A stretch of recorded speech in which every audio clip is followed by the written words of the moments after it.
ज्वालामुखी से धुआं निकलने लगा और तभी एक विशाल अंडा लुढ़कता हुआ गांव में आया। यह अंडा इतना बड़ा था कि 3 आदमी मिलकर भी इसे उठा नहीं सकते थे। लोगों ने जब इसे देखा तो सबके चेहरे डर से पीले पड़ गए। बच्चे अपनी माओं के पीछे छुप गए, कुत्ते भौंकने लगे और पक्षी डर से उड़ गए।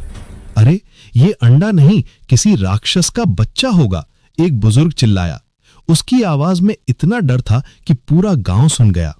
गांव वाले घबराकर इकट्ठे हो गए। औरतें अपने बच्चों को कसकर पकड़े हुई थीं, मर्द लाठियां और हथियार लेकर आ गए। बच्चे रोने लगे, औरतें अपने घरों में छुप गईं। सबके मन में एक ही डर था, कहीं इस अंडे से कोई खतरनाक जानवर ना निकले। इसमें से जो भी निकलेगा वो हमारे गांव को तबाह कर देगा। लोग एक दूसरे से कहने लगे। किसी ने कहा कि ये किसी दैत्य का अंडा है, कोई कहता था कि ये श्राप है। डर के मारे कोई भी इसके पास जाने की हिम्मत नहीं कर रहा था। डर के मारे गांव वालों ने मिलकर उस भारी अंडे को धक्का देकर जंगल की तरफ भेज दिया। इसे यहां से दूर करो, हमारे गांव में नहीं रहना चाहिए ये चीज, वे कहते रहे। सभी मिलकर धक्का देते रहे जब तक कि अंडा लुढ़कता हुआ जंगल की एक गुफा में जाकर नहीं रुका। वहां पहुंचकर सभी ने राहत की सांस ली। कुछ दिनों बाद उस अंडे से एक छोटा सा फीनिक्स निकला। उसके पंख सुनहरे थे और आंखों में मासूमियत थी। वो बहुत प्यारा था, बिल्कुल एक छोटे बच्चे की तरह। लेकिन गांव वालों के व्यवहार से डरकर वो उसी गुफा में छुप गया, अकेला, भूखा, प्यासा।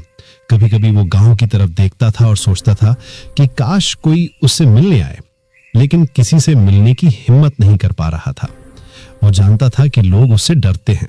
महीने बीतते गए और छोटा फीनिक्स धीरे धीरे बड़ा होता गया। वो अकेले ही फल खाकर और झरने का पानी पीकर जीवित रहा। लेकिन उसके दिल में हमेशा दुख था कि लोगों ने उसे बिना जाने ही रिजेक्ट कर दिया था। एक दिन गांव पर भयानक सर्दी का प्रकोप आया। यह कोई साधारण सर्दी नहीं थी। बर्फ की मोटी चादर से पूरा गांव ढक गया। तापमान इतना गिर गया कि लोगों की सांसें जमने लगी। हवा इतनी तेज थी कि घरों की छतें हिलने लगी। लकड़ी खत्म हो गई, खाना कम पड़ने लगा, कोयला भी समाप्त हो गया था। अब तो बचना मुश्किल है, लोग एक दूसरे से कहने लगे। बच्चे ठंड से कांप रहे थे, उनके होंठ नीले पड़ गए थे। बुजुर्ग बीमार पड़ने लगे, कुछ लोग बुखार से तड़पने लगे। गांव में मौत का साया मंडराने लगा था। हर घर से सिसकियों की आवाज आ रही थी।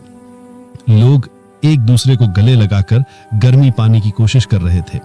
तभी अचानक आसमान में एक सुनहरी रोशनी दिखाई दी।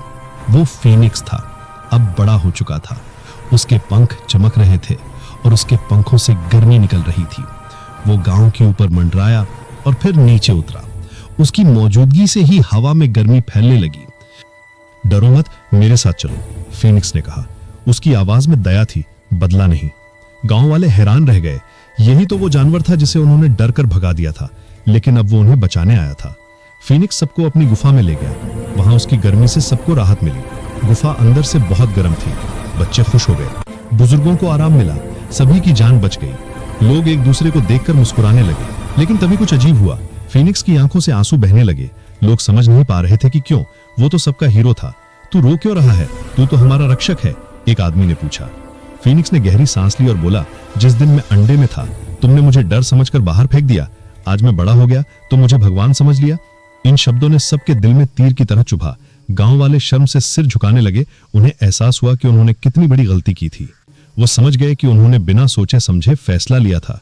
फीनिक्स आगे बोला, जब मैं कमजोर था तुमने मुझसे डरकर मुझे अकेला छोड़ दिया। आज जब मैं ताकतवर हूं तो मेरी पूजा करने लगे।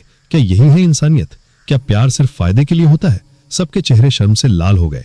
बच्चों से लेकर बुजुर्गों तक सभी को अपनी गलती का एहसास हो रहा था। वो समझ गए थे कि उन्होंने बिना जाने किसी को जज कर दिया था। फीनिक्स ने अपनी बात जारी रखी, मैंने तुम्हें बचाया क्योंकि यही सही था। बदला लेना नहीं, भलाई करना। लेकिन तुम्हारा प्यार सिर्फ तब मिलता है जब मैं तुम्हारे काम आऊं। जब मैं छोटा और हेल्पलेस था तब तुमने मुझे रिजेक्ट कर दिया। गांव वालों की आंखों में आंसू आ गए। वो समझ गए थे कि सच्ची अच्छाई